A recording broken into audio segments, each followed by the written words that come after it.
Bienvenue sur Sud FM.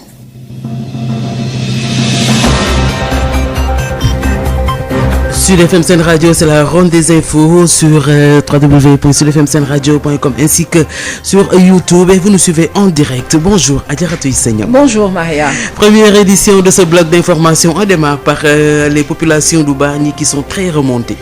Suite à l'expropriation de plusieurs hectares pour le futur port minéralier et vraquier, les impactés ont décidé de marcher les 3 et 10 avril prochains pour obtenir des indemnités. Ils attendent depuis maintenant 4 ans. Le foncier, également source de tension à Ndoulo, un projet de lotissement au village de Gapo, oppose les habitants à l'autorité administrative. Les terres cultivables ont été bradées. Accès difficile à l'eau potable. À Dakar, le ministre de l'Hydraulique invite à la patience Serigne Mbaye Thiam en visite à Keur Momar-Sarr 3 espère un approvisionnement correct d'ici le 20 mai. Inondation dans la banlieue à 2 mois des premières pluies. Le ministre des collectivités territoriales visite les chantiers et constate une exécution à moins de 30%.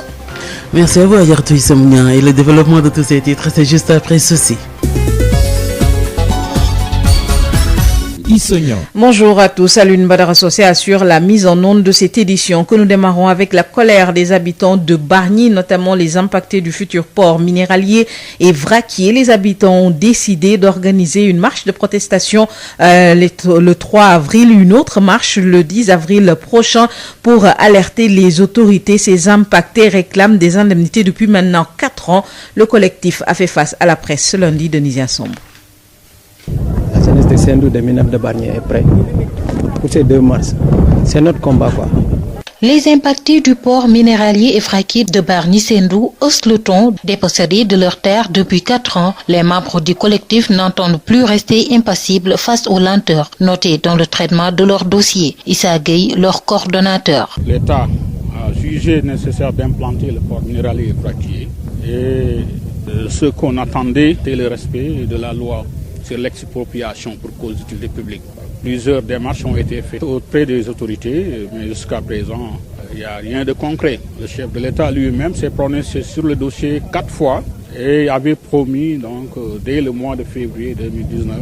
que les gens puissent rentrer dans leur fonds. Mais à notre grande surprise, 4 ans après, donc, rien n'a été fait. Une surprise générale alors que le port continue de progresser. Après 483 hectares, il prévoit d'exproprier encore une bande de 250 mètres d'extension. À Sendou et à Minam, le collectif prévoit une série de manifestations pour pousser l'État à respecter ses engagements. Une rencontre préparatoire aussi pour les marches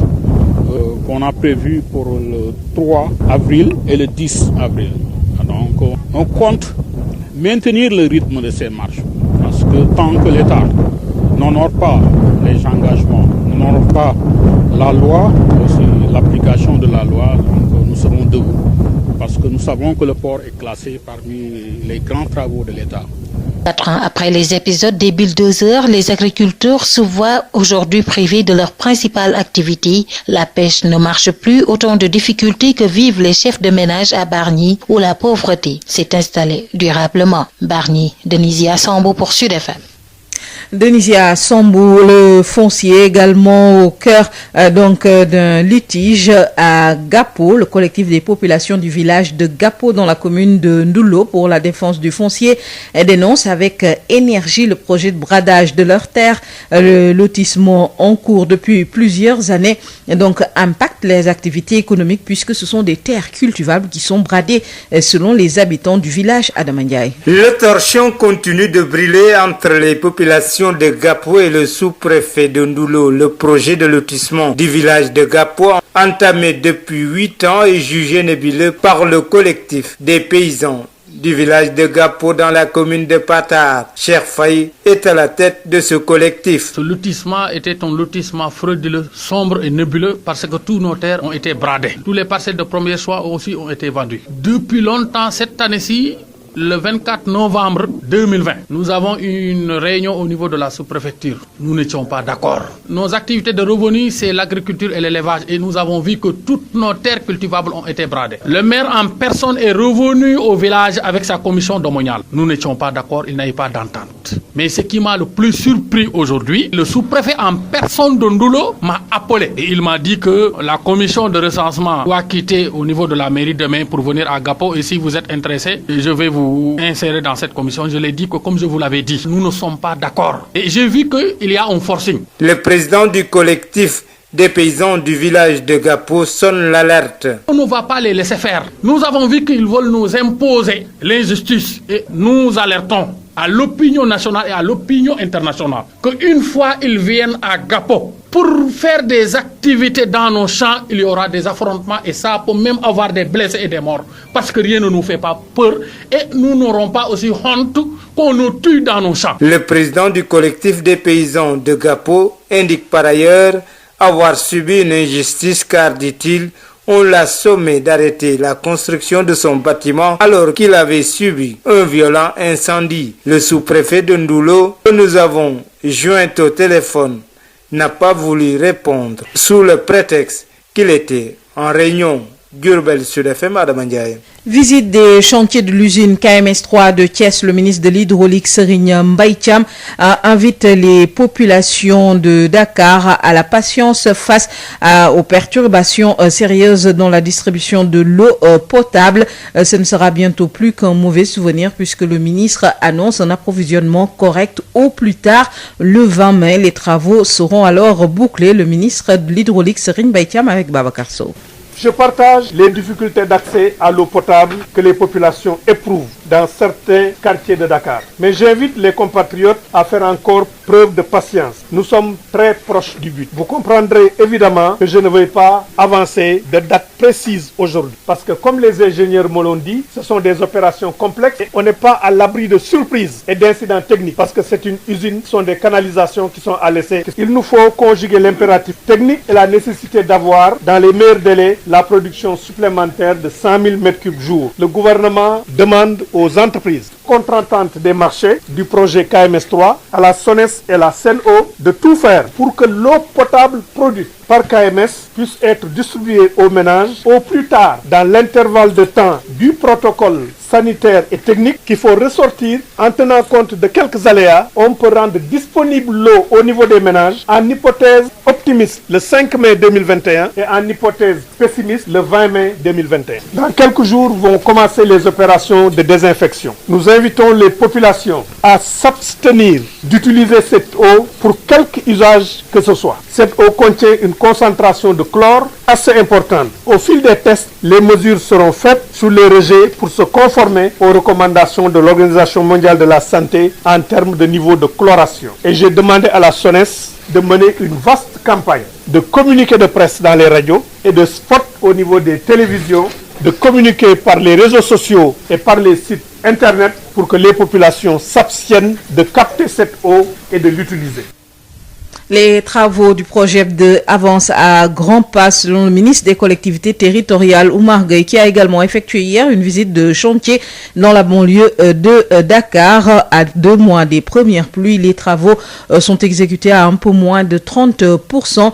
mais les travaux pourraient donc être achevés d'ici fin mai selon le ministre qui ajoute que les entreprises ont été donc interpellées pour accélérer les travaux. Oumar Gueye, ministre des collectivités territoriales avec El Hadj Moussa Thiam. Il y a 2 mois de cela, les travaux ont démarré. Et aujourd'hui, nous avons visité les différents points. Nous avons été dans la forêt classée de Mbao, nous avons vu le chantier qui est effectivement en cours, avec beaucoup de bassins qui sont en train d'être réalisés. Nous avons également visité les canalisations, ce qui nous a ramené jusqu'au niveau de Camille Basse. Et nous nous sommes déployés également ici, au niveau du marigot de Mbao, qui sera l'exutoire final pour ce projet. Nous sommes rassurés parce que nous avons vu que les travaux avancent correctement par rapport aux prévisions. Mais nous avons demandé aux entreprises d'accélérer parce qu'il nous reste à peu près 2 mois parce que notre deadline pour nous c'est le 31 mai et pour cela il faut que les entreprises accélèrent, ce que ces entreprises ont eu à accepter en multipliant les équipes. C'est pas un travail facile, c'est un chantier très consistant, mais nous sommes persuadés que ce délai sera tenu parce qu'il y a un engagement citoyen des entreprises, il y a l'engagement de l'agence de développement municipal, mais accompagné aussi en cela par les autorités administratives qui jouent un rôle extrêmement important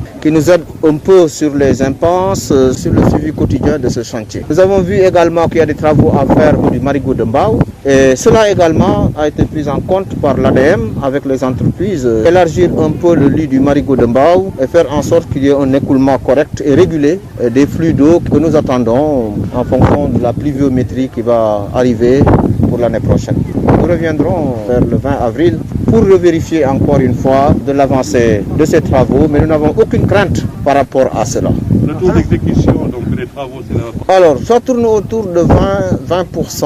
25%. Il faut inclure la préparation, les approvisionnements. Et vous avez vu qu'il n'y a aucun problème d'approvisionnement à ce niveau. Nous rentrons franchement dans une phase d'accélération. L'objectif étant qu'à la fin du mois de mai, tout le dispositif soit opérationnel. Et puis parlons de cette sortie de la plateforme des femmes pour la paix en Casamance, une plateforme qui condamne le débat ethniciste entretenu depuis quelque temps par des hommes politiques et des hommes de médias. La plateforme face à la presse exprime son indignation, invite l'État à mettre fin à ces dérives qui pourraient saper la cohésion nationale. Écoutons Ndeye Mahi Thiam, présidente de la plateforme des femmes pour la paix en Casamance, au micro de Ben Michel Konfoudi. Le climat social au Sénégal est de plus en plus délétère du fait de propos et dérives à connotation identitaire, dangereux et jamais connus de l'histoire de notre nation. Ces piliers de stabilité sociale, tissés depuis des millénaires entre les ethnies, ont toujours fait baisser les tensions et les crises éventuelles sont automatiquement et socialement atténuées. Depuis quelque temps, des propos qui fragilisent ces piliers sont tenus du nord au sud du pays. Un discours irrespectueux de l'autre qui discrédite et minimise son prochain du fait de son appartenance ethnique. Et pire encore, nous assistons à une bataille rangée entre des associations identitaires qui jadis se devaient protection et respect mutuel. Ahuris, abasourdis et très inquiètes, nous, membres de la plateforme des femmes pour la paix en Casamance, exprimons notre profonde consternation sur la multiplication des discours fractionnistes et de comportements ethnogéographiques enregistrés ces derniers jours dans la presse et par certains hommes politiques. Sont persuadés que ce genre de discours et comportements sont source de haine, mettant fortement en péril la sécurité humaine, singulièrement la paix et l'unité nationale. Condamnons la recrudescence des dérives socio-ethniques et sociopolitiques. Exhortons l'État du Sénégal et tous les porteurs de voix à freiner ces dérives. Exhortons les acteurs politiques, les leaders d'opinion et les hommes de presse à tenir des discours positifs, constructifs et de pacification.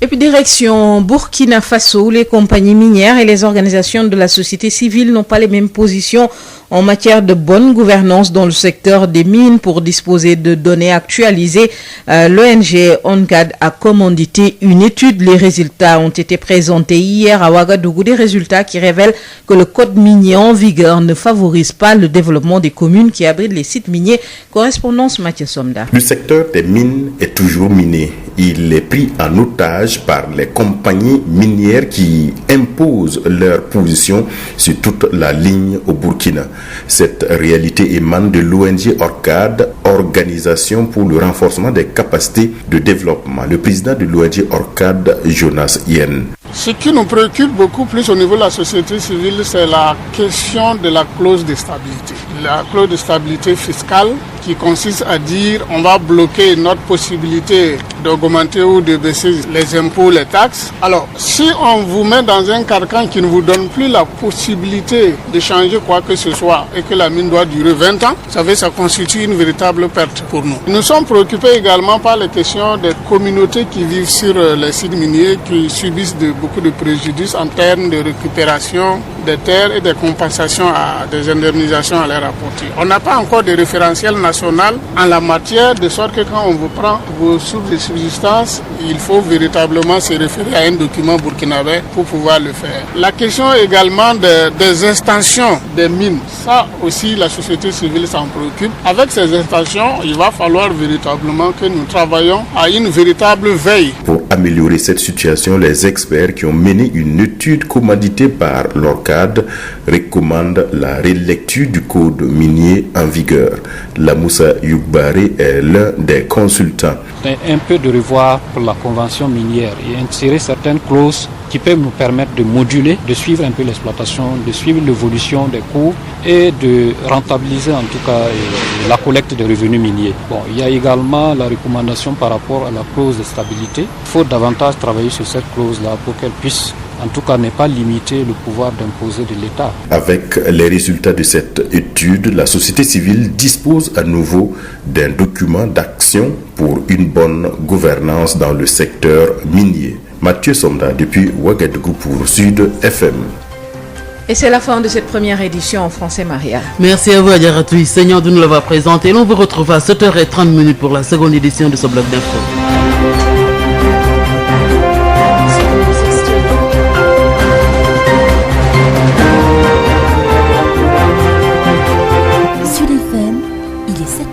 juróom-ñaari waxtu ci Sud FM seen rajo 98.5 ci Ndakaaru lëkkaloog suñuy diiwaan salaamaaleykum Hadj Modou Faye. aleykum salaam soxna Maria. xibaar li ci nar a gën a fës bokk na ci waa Bargny yi nga xam ne dañoo mer ba fut. kay dañoo mer lool ba fut ni nga ko waxee noonu la asalaamaaleykum mbokk yi ndax suuf soo xam ne si daal wax nañu ne ab port bu ñuy tabax foofu la am ci ñoo xam ne nag dañ caa lor woon ñeenti at yàllaa ngi nii seen i ndàmpaay mënuñu caa jot ak seen suuf suñu fëkk daan ci dikk léegi am na it yeneen coowal suuf loo xam ne ca Ndoulo la amee projet la boo xam ne bi dañ fa doon ñoddi ay kër ñu duppee ko gàppo ñooñu itam askan wa ak itam ñi nga xam ne ñoo di kilifa ak baykat yi daal am na nag juunoo lool ci suuf soosee nga xamee ne joxe nañ ko daan ci dikk léegi ndox moom tumuranke na lool ci biir Ndakaaru Serigne Mbaye Thiam jëwriñ ji ñu dénk wàllu fànn boobu ne nañu taaxeer lu fekk ñaar fukki fan ak ci weeru mai lépp dana mën a taxaw ci wàllu liggéey bi daan ci dikk léegi daañu dem itam ci banlieue bi li gétti biir Ndakaaru ak itam lii tubaab bi duppee inondation te mooy ndox yi nga xam ne ñaari bu tawee day wal waame mi daan ci dikk léegi daañu ciy tuftal incha allah yeneen i xabaar ay ca bu ñu taaxee loo mu daal di yaatal moom Hadj Modou Faye. am na benn port boo xam ne bi dañ koy amal itam fële ca Bargny parce que yéene samp itam waaye daanaka port boobule daal askan wi ñoom am na ci ñoo xam ne nee ñu am na ci lañ caa lor woon ban jëloon seen alal ci wàllu suuf boobaa léegi nag itam ndàmpaay yi jotuñu ko te itamit lañ ci waxoon gisuñu ko ñu mer ba futtu ñetti fan la ñu wax ne ba fukki fan ci weer avril ba nga xam ne moom la ñu dëgmal daañ ci yéen nga xam ne mooy waaj a teru fas yéene nañoo génn ci biir mbedd yi doxu ñaxtu ndax itam duñu bàyyi yëf yi mu sedd bi ñuy janloog taskatu xabaar yi la ñu ko wax Denisia Samb. La jeunesse de Sendou de Minaf de Bargny est prête pour ces 2 mars. C'est notre combat quoi. ñi looru ci port minéralier ak vraquier wu Bargny a ngi fësal seen nakar ñeenti at gannaaw ba nguur gi jëlee seeni suuf ba léegi du benn ndàmpaay bu ñu jot ñuy nakarlu yéexaay bi ñu nemmeeku ci seen dossier Issa Gueye mooy seen coordonnateur. donc port bi dañ ko classé ci les grands travaux de l'État donc bu ñu demee ba koy installé avant ñuy démarrer sax waroon nañu dalal xelu ñi nga xam ne jël nañu seen suuf war nañu dalal ñi nga xam ne dañ doon liggéey war nañu dalal ñi nga xam ne dañ leen ko war a jëlee ak ñi nga xam ne port bi dañ leen war a impacté mais yooyu yëpp état def ci dara ñun nag ñu koy ñaawlu du dara loo xam ne tegoon nañ ko état ci projet bi. jamono ji tabaxu port bi mu ngi wëyandil gannaaw ñeenti téeméer ak juróom-ñetti fukk ak ñetti hectares yi nga xam ne nag jël na ko fas yéene na amaat extension 250 mètres ca Sendou ak Minam waral collectif bi fas yéene wàcc ci mbedd yi ngir pousser nguur gi mu respecter engagement am. nous allons entraver les travaux bëgg na gaaw projet bi ñu wàcc les premiers barils de pétrole ñu ngi dégg naan 2023 la ñu bëgg parce que guddee bëccëg ñu ngi liggéey mais ñi nga xam ne ñoo moom suuf si. ñi nga xam ne ñoo fi doon bay mais ñu jox leen li leen loi may loolu rek la ñu demandé ñu leneen président mais ñu ngi lay ñaan nga respecter engagement yi nga xam ne moom la yoon maye étude d'impact environnemental yi nga taxaw si plan de réinstallation pour la dignité des personnes. ñeenti at gannaaw bi bulldozer yi jaaree foofu yàq seeni tooli kànja yépp baykat yi amatuñu activité napp gi tamit doxatul jafe-jafe yu bari yoo xam ne njaboot yi a ngi koy dund ca Bargny fa nga xam ne nag ndóol mi a ngi fay gën di yokku Bargny Denisia Sambo pour Sud FM. Denisia ñu ngi lay jaajëfal bu baax a baax beneen collectif di mbootaay boo xam ne bii ña nga dëkk ca dëkk yi la ñuy wax gàppu wala ñu dëkk boobu ñuy wax gàppu ci daal ne ñoom tamit seen suuf si dañ ko bëgg a aar. ndax daal gis nañu ne moom rek lañ fi desee te ñi ngi koy sax-saxee te métti na leen lool fi ñu toll ni mbootaay googu nag ñoom nee ñu nag ñi ngi artu askan wi ak itam kilifa yi ne daal loolu dafa war a dakk fii nu toll nii sax ñoom daal ne ñu loolu daal mënuñu bañ a aar seen suuf soosu la ñu jokkoo ci ak Adama Ndiaye. sagara ngi xeeñ diggante askan wi nga xamante ne dëkk nañ Gappo ak kii nga xamante ne mooy sous-préfet bu Ndulo. projet lotissement bu village bu Gappo nga xamante ne dañ koo door boobaak léegi def na juróom-ñetti at dañoo jàpp ne daal dafa lëndëm. Cheikh Faye moo jiite collectif bi boot paysans yi nekk foofu ngir xeex lépp lu jëm ci wàllu suuf si. d'accorduñu ci dara parce que ñun li ñuy gëmloo mooy affaire recensement nekkul li ñuy kaas. suñ suuf si ñuy daan béy di ci sam di am mooy coow li ba pare jaay nañ suuf si yépp am na ñu am ay 15 parcelles parce que man liste bi ñu approuvé woon Souleymane li mi fi ne woon sous-préfet tiim naa ko ba gis ko ñu jël suuf si yépp paacoo ko dem nañ bari ñu def réunion déggoowuñu maire en personne del jógewaat foofa ñëw Gappo ak la commission domaniale d'accorduñu. ki jiite collectif boobu nag di dànkaafu. le sous-préfet ci boppam moo ma woo mu ne dama la doon laaj parce que commission de recensement bi dafa war a déparé Patar ñëw Gappo def ci recensement ndax intérêt sa nga ñoo def la ci ma ne ko soxlawuma ñuy xamal askan wi ak opinion nationale opinion internationale ne suba nee nañ dinañ ñëw Gappo waxuñu ne duñ ñëw waaye suñ suuf suñ fa tegee suñ tànk ba ñu ñoo dee Gappo ndaxte ragaluñ ko suñ fa dee suñ jaan wàcc na mais duñ bay mukk ñu sacrifier avenir u population bi duñ bay mukk ñu sacrifier avenir u dëkk bi. président collectif bi jàpp ne nag moom dañ koy bundu xataal ginnaaw ba nga xamante ne jamono yi weesu këram lakkoon na mu bëgg a tabax ñu ne ko du ci dal. ça fait presque 2 mois sama kër dafa lakkoon lépp ma demoon sama toolu papa doon fa tabax ñu ñëw attaqué ma bañ ma attaqué ne doo tabax ñuy dem topp ko ba ñu may naan da ngay bind lettre di jéglu man xaw ma ci lan laay jéglu ne fii may wax ak yow nit ñaa ngay tabax Gappo ñu wax mu ne benn arrêté la jëloon ci benn CRD bu newoon gouvernance ma jàpp ne kon arrêté boobu Cheikh Faye moo taxoon mu jóg. sous-préfet bu Ndulo bi ñu jéemee jokkook moom nee na daal mënul tontu ndax mu ngi ci réunion. Diourbel Sud FM Adama Ndiaye. Adama Ndiaye ñu ngi lay jaajëfal bu baax a baax ci wàllu ndox mi ministre bi ñu dénk wàllu fànn boobule Serigne Mbaye Thiam doon xoolaat usine bi itam fële ca Thiès itam Kër Massar 3 boobule nga xam ne daal askan wi nag wax nañu ne daal ñu ngi doon ak ay jafe-jafe lool nag ngir mën a am ci ndox mi mu sell itam ngir mën koo jëfandikoo moom nag mu ne léegi loolu mu jeex tàkk léegi bu daal liggéey bi daal di sotti.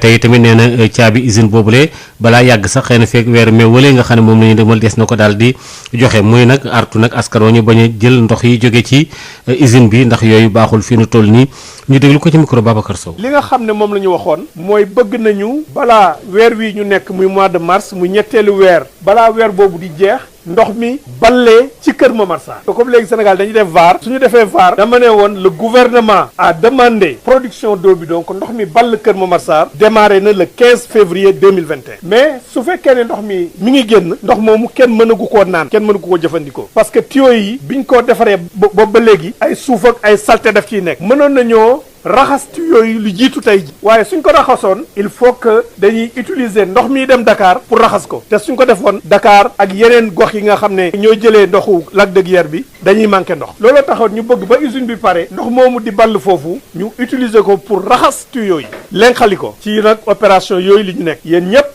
gis nañ ne tey jii wane nañu ndox mi ñëw na ba réservoir Thiès yegg na tamit le 19 mars fële ci Diamniadio li ci des nag su fekkee ne ndox moomu nag liggéey nañ ko ni ñu ko war a liggéeyee maanaam nettoyé nañu tuyaux yi def ci eau de javel bi ñu ciy def ba nga xam ne du gaañ su boobaa nag la ñuy ubbi vannes yi nekk Point K foofu ci Diamniadio pour ndox mi ñëw dugg biir Dakar lii nga xam ne moom la ñuy def nag lu am solo la parce que loo xam ne lii nit ki daf koy jëfandikoo di ko naan di ko jël di def ci yaramam warula am benn feebar wala lu yàq lu nekk ci moom looloo tax gouvernement bi daal di ne SONES na ngeen liggéey pour que li ñuy wax protocole sanitaire ak technique bi ñu awale ko ci yoon.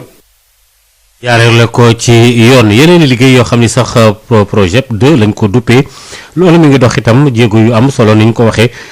ñi nga xam ki yor wàllu collectivité territoriale yi gox-goxaat yi monsieur ministre Omar Gueye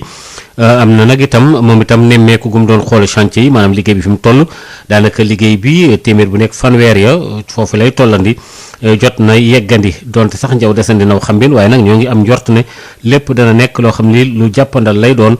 Omar Gueye jëwriñ ji ñu dénk wàllu fànn boobu la waxtaan ci El Hadj Moussa Thiam. ñoo ko àndandoo gis ñun ñëpp ndax dem nañu ci forêt classée bi ay bassin yu bare ñu ngi ko fay liggéey yu mat juróom bañ fa jógee dem nañu également xool booru Camille Basse gis nañ ni foofu aussi canalisation yi wax dëgg yàlla liggéey baa ngi avancé bu baax ñu ñëw jóge fa ñëw fii ci Marigot de Mbao nga xam ni ndox mi yëpp fii lay mujjusee incha allah gis tamit li nga xamante ni moo fi war a am comme liggéey li ñu mën a noter rek mooy ñu ngi am xal bu dal ci li ñu gis ndax boobu ba léegi wax dëgg yàlla ñaari entreprise yi yendaluñu fanaaluñu ñu ngi liggéey bu baax a baax personnel bi fa nekk bare na matériel bi bare na approvisionnement bi doy na li ñu leen wax rek mooy gën leen a ñaax ñu augmenter équipe yi ndax li ñu leen sant comme liggéey mooy fii 31 mai bii di ñëw liggéey bi mën a sotti en tout cas ci wàll yi nga xam ni mooy mën a gàttandu mbënn mi nga xam ni suñu borom mën na koo indi comme mën na ko bañ a indi it mais nañu fagaru comme ni ko président Macky Sall sant gouvernement am ci biir loolu nag nañu ni fii ci Marigot de Mbao am na liggéey bu ñu for def it loolu ADM mi ngi ciy liggéey bu baax a baax a baax disposition yi war a jël yëpp pour que nawet bi di ñëw ñu samp ko fi pour que nit ñi bañ a am jafe-jafe disposition yooyu daañu ko jël incha allah bu ci yàlla àndee fii ak le 20 avril daañu ñëwaat toppat liggéey bi xool fan la toll waaw bu ñu fàtte ni 31 mai daal ñun moom lañ leen appal xëy na sax loolu du seen délai contractuel parce que gis ni liggéey bi ni mu toll ëpp na liggéeyu juróomi weer wala ñeenti weer mais entreprise yi nangul nañ ñu ni seen këmtalaay kàttan dañ ko def ba le 31 mai daal bu ñëwee dañu fekk dispositif bi nga xamante ni mooy war a gàttandu mbënd meeg yooyu taxaw waaw taux bi mën nañ koo xayma entre 20-25% mais ci taux boobu ci wàllu liggéey physique da ngeen ci intégré tamit approvisionnement ndax gis ngeen matériel boobu fa nekk dafa am aussi délai boo xam ni entreprise yi dañ koo jël pour mën koo indi mais gis nañu daal ñu ngi ci phase d'accélération boo xam ni fii ak ñaari weer incha allah rendez-vous bu ñu joxee dinañ ko mën a respecté en tout cas ñëpp engagé wu nañu. ci yeneen i fànn yu yitteel wàllu xabaar itam plateforme mbootaay gi nga xam ne ay jigéen lañ ngir rek jàmm am fële ca Casamance ba daal fay sax ba faw itam ñoom nag bi ñu dajeek taskatu xabaar yi soxna yooyu le ñi ngi naqarlu kàddu yi nga xam ne fan yi dañ koy dégg ci rajo yi ñi yëngu ci wàllu politique wala ñi yëngu ci wàllu média yi di ko faral di rotal muy ay kàddu yoo xam ne yu doy waar la jëmale ko ci wàllu xeet ak wàllu askan wàllu waaso te loolu mën naa indi ay jafe-jafe ci réew mi nañ ko moy te ndiku Ndeye Marie Thiam waxtaan ci rotal ci ay kàddu ci micro bi Michel Kanf. li tax tey ñu yëkkati suñu kàddu mooy lu xew suñu biir dëkk Sénégal fan yi ñu weesu ñu dëkk fii ay kàddu yoo xam ne daf ñu tiital mu naqari ñu metti ñu lool mu doon ay problème yoo xam ne ñun mësuñu koo dund Sénégal ndax fii biir Sénégal dañu xaw a xam li ñuy woowee cousinage à plaisanterie diggante séeréer ak joola diggante séeréer ak pël et cetera njaay yi ak jóob yi ki loolu la ñu dund ki loolu la ñu yare suñu mag yi bàyyi ñu fii benn héritage boo xam ne day defar Sénégal loolu mooy suñu ciment social waaye temps yi ñu weesu nit ñi yëkkati nañu ay kàddu yoo xam ne doy na waar trop mu nga bëgg a yàq loo xam ne lu ñuy ooyee cohésion sociale bi moo tax ñu jóg di alerter encore une fois di aux population bi pour ñu dellu si seen xel ñu xam ne Sénégal ñu ñoo ko bokk Sénégal benn bopp la kenn mënu koo xar ñaar loolu la ñuy wax ba su nekk ñu dëgg ko ci discours yi dañ ko war a dund ko ci suñu defin dund ko ci suñuy comportement dund ko aussi ci suñuy kàddu ñu ñaawlu bu baax a baax li fi xew Université de Dakar te mosu fay xew di ko ñaawlu bu baax ñuy oo attention di au Sénégal lépp pour que vraiment population bi ñu jóg ci delloo siwaat suñu xel vraiment ñu dund li ñu doon dund parce que loolu mooy Sénégal. lu mooy Sénégal fukki minute ak ñaar moo feggu ci juróom-ñaari waxtu li aju tamit ci wàllu politique bi ak itam léegi daal maanaam li ñu wax nemmeeku mooy mbootaayu politique yi formation politique yi yees yi fii nu toll nii ci jamono yi nga xam ne daal dafay am kii di Bakhoum moom Ibrahima Bakhoum di ko jàngat daal xamale ne kat fii nu toll nii loolu ndaw ñi tàbb ci politique bi loolu maanaam dañoo gis ne